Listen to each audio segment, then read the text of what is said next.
Shalom, call Haloyim Yahweh Ba'ashem Yahushai Ba'ashem Rachak Wadash and Shanyakabad Agadwala Requab Zaquanyam Nawa Wa Shalayakim Nawa. That's the belongers to our apostles and elders of Great Millstone. Shalom Wa Barakim Labakaryam Shalayasharala. That's peace and blessings to the elect of Israel. I wanted to make a quick video concerning just like what you see as this title, and that is that it's going to get really hard out here very soon. Times are going to get hard. And you'll see as we read this article how you have certain people who were supposedly quote unquote well off, well now they're struggling, living paycheck to paycheck.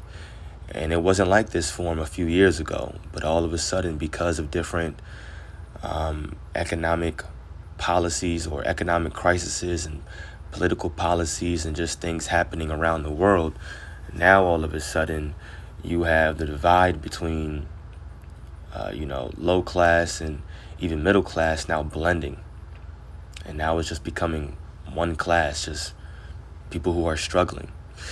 And so these are things that we can expect to see moving forward and even to get worse. These are things that are going to be happening even before Jacob's trouble hits, just the decline of society overall, socially, financially, which is what we're going to get into, and definitely just America spiraling down this drain. So I want to read this article. We're only going to get the meat off of it, maybe just the first few paragraphs to see. But the title says, high income earners move back into their childhood bedrooms, meaning their families or their parents' houses. High-income earners move back into their childhood bedrooms, use candles instead of lamps to make ends meet. Many of them say the goal of owning a home is a milestone worth the sacrifice. Yeah, we'll see. So the first paragraph reads, with high inflation and rising interest rates on consumer debt, an increasing percentage of workers considered to be high-income earners now say they live paycheck to paycheck. According to a recent survey by the banking firm Lending Club and the payment news website PYMNTS, 64% of a representative sample of nearly 4,000 U.S. consumers now say they are just getting by. That's an increase from 61% the previous year. Among the new cohort of people who say they are newly living paycheck to paycheck, so amongst the people that actually said they're living paycheck to paycheck, it says 86 pull in more than $100,000 annually, the survey found.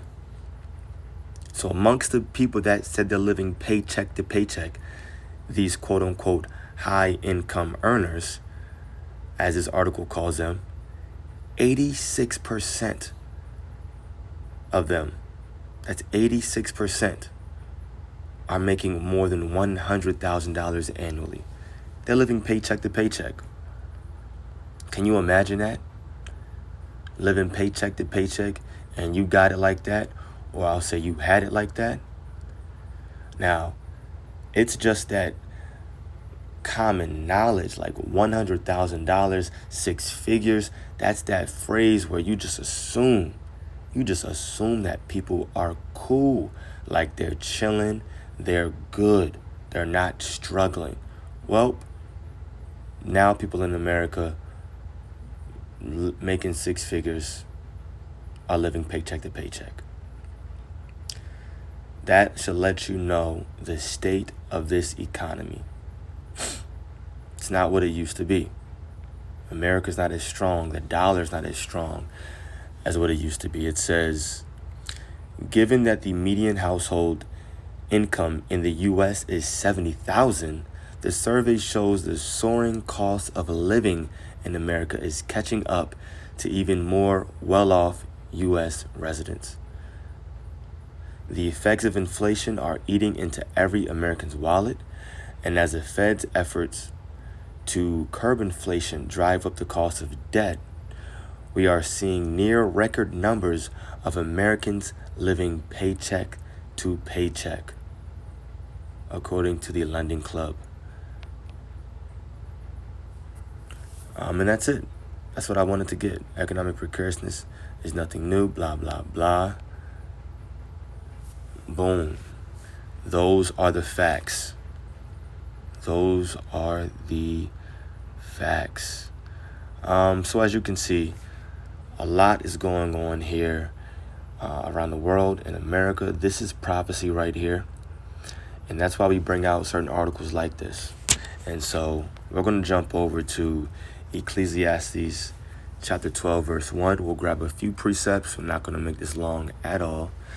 And we'll get out of here. Ecclesiastes 12, verse 1.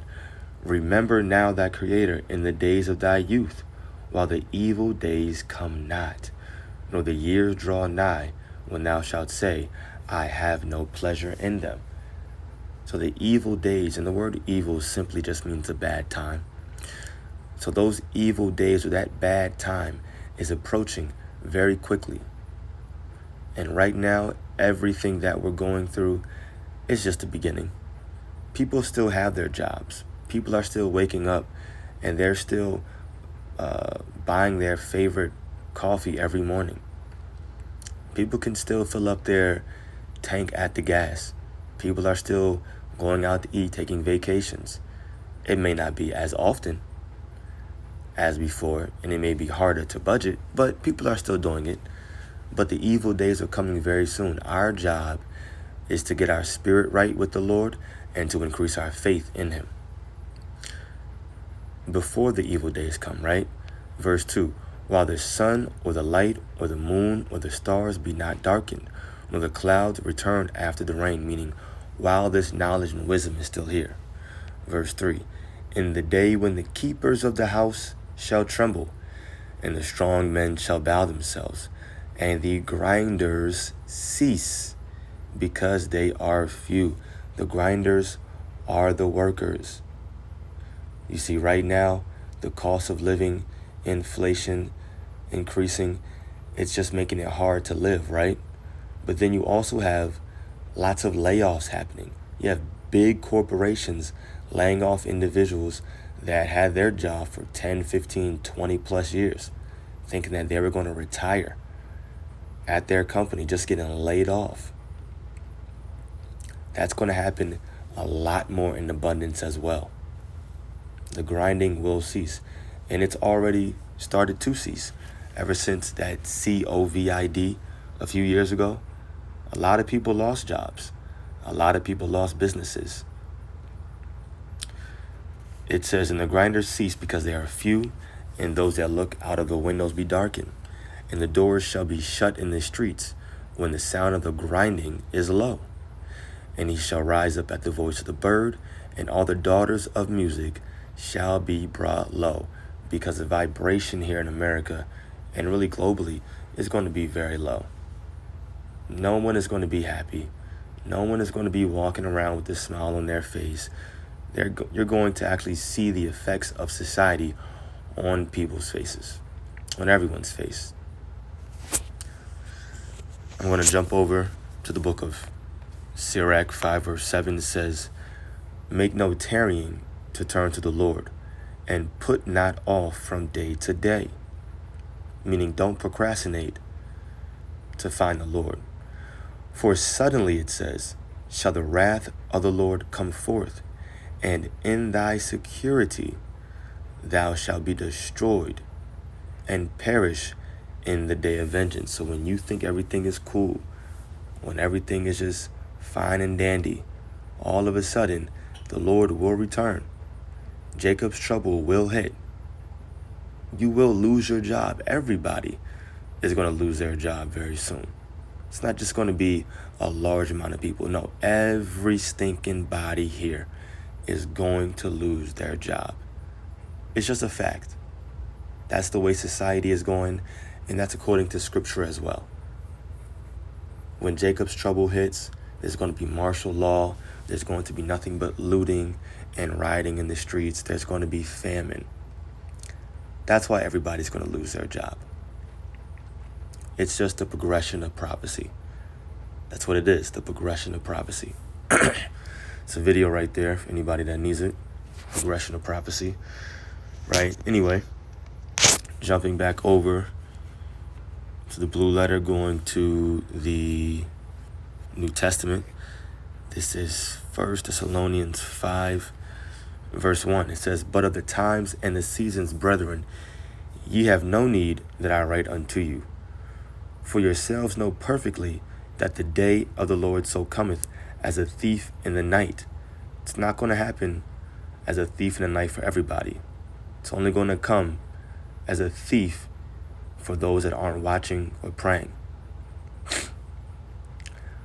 Verse 3, "For when they shall say peace and safety, then sudden destruction cometh upon them, as travail upon a woman with child, and they shall not escape." Right. So the times that we're coming into, it's going to get hard. It's going to get rough out here. And it's going to get rough very soon. Do you really want to be caught off guard? Or do you want to say, hey, I'm going to put my trust in the Lord no matter what happens? And that starts right now. I'm going to ask the Lord to increase my faith. And no matter what, I'm going to believe in him, no matter how hard it gets. That should be your answer. It should be your mentality. You don't want to be caught off guard and alone in that day. At a time when we're all going to need a higher power watching over us. And now you're just assed out by yourself. Yeah, we don't want that to happen. Verse 4 says, "But ye, brethren, are not in darkness, that that day should overtake you as a thief. Ye are all the children of light, and the children of the day. We are not of the night, nor of darkness. Therefore, let us not sleep as do others, but let us watch and be sober." So we're of the children of the light. We have this knowledge. We're supposed to do something with it. We're supposed to do something with it, meaning what?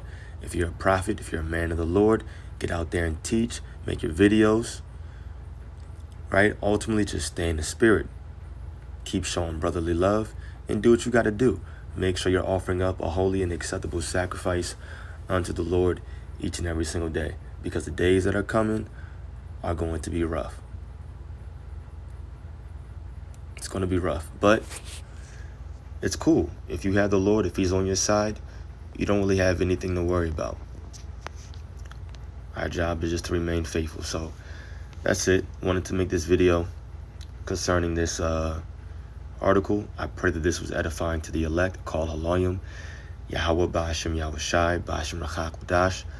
Double honors to our apostles and elders of Great Millstone. Peace and blessings to the elect. Shalom.